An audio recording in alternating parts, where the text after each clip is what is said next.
High court ने मुस्लिम कर्मचारी की एक से ज्यादा पत्नी होने पर पेंशन को लेकर अहम फैसला सुनाया है।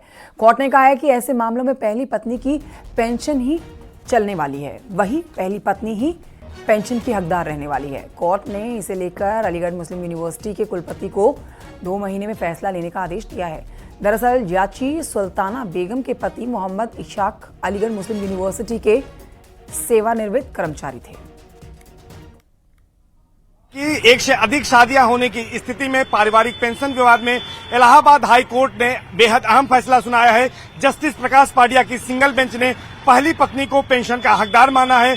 कोर्ट ने अलीगढ़ मुस्लिम यूनिवर्सिटी के वाइस चांसलर को याची और विपक्ष दोनों को सुनकर 2 माह में निर्णय लेने का आदेश दिया है। दरअसल पूरा मामला मोहम्मद इशाक जो कि अलीगढ़ मुस्लिम यूनिवर्सिटी में कर्मचारी थे उनसे जुड़ा हुआ है।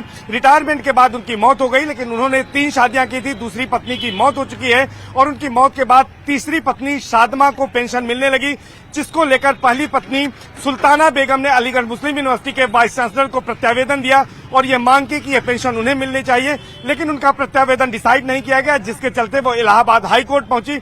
उनके अधिवक्ताओं ने कोर्ट में दलील पेश की कि गुवाहाटी हाई कोर्ट की फुल बेंच का एक फैसला है जिसमें कि मुस्त जुल्फा बीबी बनाम मुस्त पद्मा बेगम का एक मामला है, जिसमें मुस्लिम लॉ के आधार पर पहली पत्नी को ही पेंशन का हकदार माना गया है।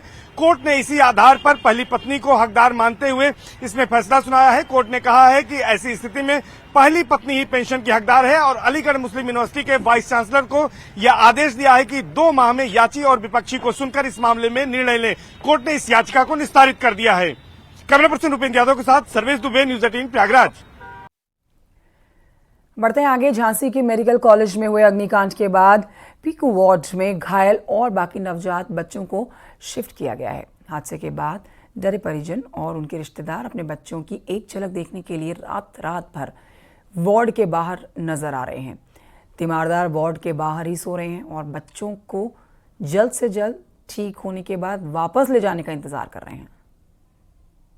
झांसी में शुक्रवार 10:45 पर एनआईसीयू वार्ड में भीषण अग्निकांड हुआ था और इस अग्निकांड में 10 नवजात बच्चों की जिंदा जलकर मौत हो गई थी।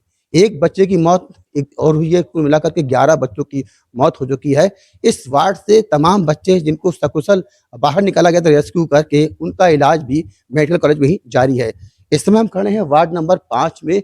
60 घंटे से भी अधिक का समय बीत चुका है इस अग्निकांड को। आप देख सकते हैं कि ये वो परिजन हैं जो अपने बच्चों के स्वस्थ होने का इंतजार कर रहे हैं। रात का समय है और इन परिजनों को इंतजार है कि जब इन जो बच्चों का इलाज अंदर वार्ड में हो रहा है, जल्द से जल्द बच्चे इनके स्वस्थ होके इनको मिल जाएं। और नवजात बच्चे हैं तो कहीं ना कहीं इन परिजनों का जो इंतजार है वो काफी लंबा होता जा रहा है। हालांकि अंदर इलाज भी चल रहा है और जिला प्रशासन के स्तर से जो परिजन है बाहर बच्चों की, उनके लिए तमाम व्यवस्थाएं भी करा दी गई हैं। आप देख सकते हैं कैंपर भी रखा हुआ है, पानी पीने की व्यवस्था की दी गई है। इसके अलावा जिलाधिकारी के स्तर से इन बच्चों के परिजनों के लिए खाने की व्यवस्था करा दी गई है। तो कुल मिलाकर के लगातार ये परिजन इंतजार कर रहे हैं कि इनके बच्चे नवजात हैं जो उस अग्निकांड में घायल हुए थे, जल्द से स्वस्थ हो जाएं। अश्विनी मिश्रा, न्यूज़ 18 झांसी।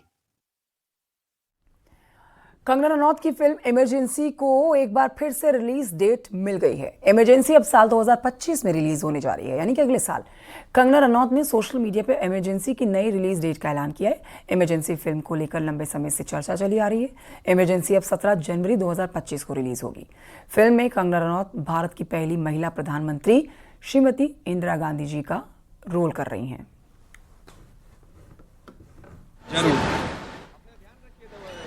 कंगना जी